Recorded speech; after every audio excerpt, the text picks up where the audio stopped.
Bonjour à tous les amis, j'espère que vous allez bien. On se retrouve pour une petite vidéo pour vous parler de mes pronostics pour ces demi-finales de Ligue des Champions. Mes amis, des grosses affiches nous attendent. Ce soir, on aura la grosse affiche Manchester City-Real de Madrid. Comment vous dire que je suis comme un ouf, j'ai trop hâte du match. Et demain, on aura la demi-finale entre l'AC Milan et l'Inter Milan, le derby milanais. Mesdames et messieurs, ça va être incroyable. Bon, on va commencer par Manchester City. Que dire de cette équipe, mesdames et messieurs? Ils ont repris la tête de Première Ligue devant Arsenal.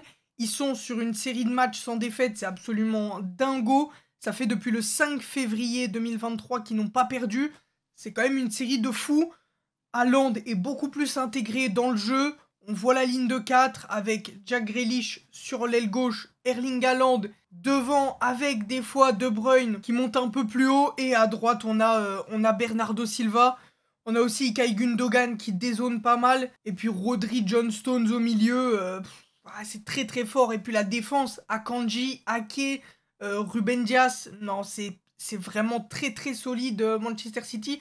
J'ai hâte de voir la compo alignée par Pep Guardiola ce soir. Pour moi, ça va être celle que je vous ai dit, hein, celle qui marche depuis le début. C'est avec ça qu'ils ont notamment battu le Bayern 3-0. C'est quand même pas à négliger, battre le Bayern 3-0 sur le match aller dans un quart de finale de Ligue des Champions, c'est quand même une très grosse performance. Donc attention à Manchester City. Je pense que c'est la version finale de Manchester City avec Erling Haaland, tout simplement. Erling Haaland, mesdames et messieurs, qui a battu le record de Première Ligue, qui est beaucoup plus intégré dans le jeu de City, comme j'ai dit auparavant.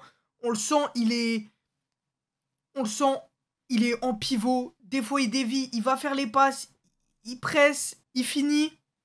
Non, franchement, Haaland, c'est vraiment correct ce qu'il fait en ce moment. Et c'est pour ça que moi, je vois City assez bien dans ce match par la dynamique qu'ils ont en ce moment. Et de l'autre côté, on a le Real Madrid qui est sur une mauvaise dynamique en Liga. Ils ont notamment perdu la semaine dernière contre la Real Sociedad. Ils ont aussi lâché la deuxième place de Liga. Et c'est pas facile pour le Real en ce moment en Ligue d'Espagne. On le sait tous maintenant, hein, c'est pas une découverte, mais le Real Madrid en Ligue des Champions, c'est une autre équipe. C'est clairement la meilleure équipe du monde. Il n'y a rien à dire. Vinicius, Benzema, Rodrigo, ils se sentent tous concernés. En transition, c'est tellement fort. C'est tellement fort en transition. J'ai jamais vu une équipe en transition aussi forte que le Real Madrid. C'est vraiment très très fort. Et je pense que dans ce match, on va avoir un City assez dominant, un Real assez passif. Enfin, pas forcément passif, mais à reculons, qui va laisser City faire le jeu.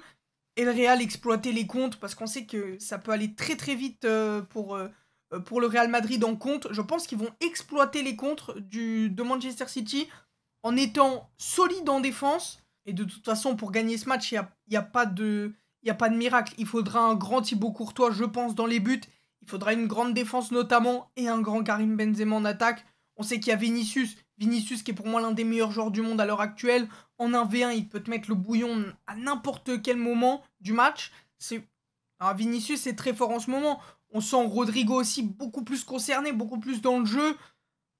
Modric, que dire? Si Modric, il devrait être là, Modric. Il a joué le dernier match, il est rentré. Il est rentré le dernier match, donc normalement Modric devrait être là. C'est le Real en Ligue des Champions, tout simplement. Et même si ça va pas en Liga, en Ligue des Champions, faut le dire, ça fait quasiment tout le temps le taf. J'ai hâte de voir l'approche de Carlo Ancelotti et Pep Guardiola pour ce match. Comme je vous l'ai dit, moi je vois un City assez dominant dans le jeu, avec beaucoup d'occasions, un gros pressing intense sur le porteur du ballon, et un Real Madrid à reculons qui va exploiter les contres derrière, les contres offensifs, avec peut-être pourquoi pas un pressing à la perte de balle.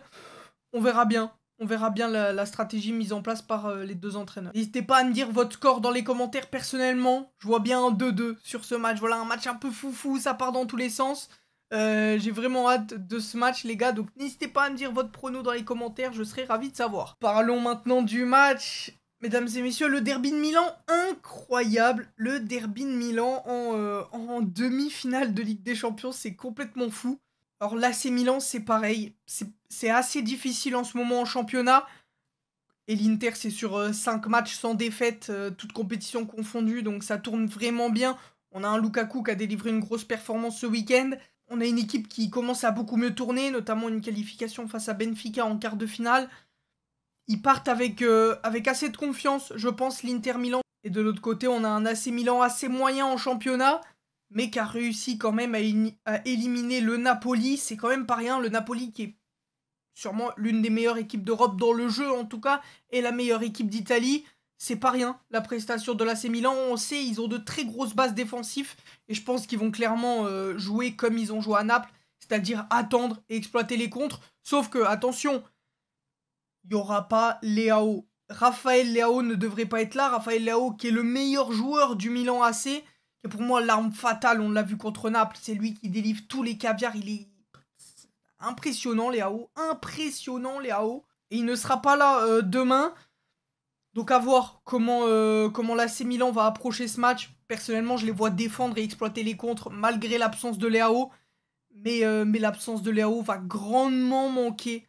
Et c'est pour ça que personnellement, je vois l'Inter gagner ce match en tout cas. De toute façon, je pense que ça va un peu se tirer des deux côtés. Je pense pas qu'il y ait une équipe qui va forcément plus dominer que l'autre.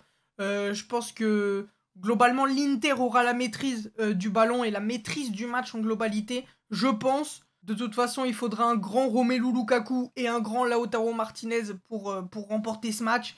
Mais moi, je vois clairement l'Inter Milan au-dessus de l'AC pour ce match, surtout avec l'absence de Raphaël Leao, comme je l'ai dit.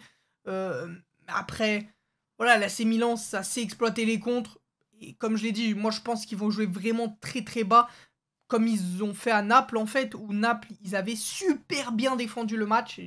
C'était impressionnant la défense du Milan AC, je trouve, sur le match contre Naples, sur la phase aller et sur la phase retour.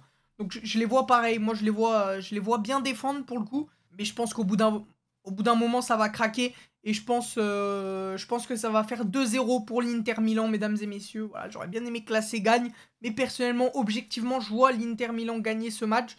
N'hésitez pas à me dire vos pronos dans les commentaires les gars, je serais intéressé de savoir. Merci à tous d'avoir regardé cette vidéo, prenez tous soin de vous, des bisous, portez-vous bien, à la prochaine, bye tout le monde.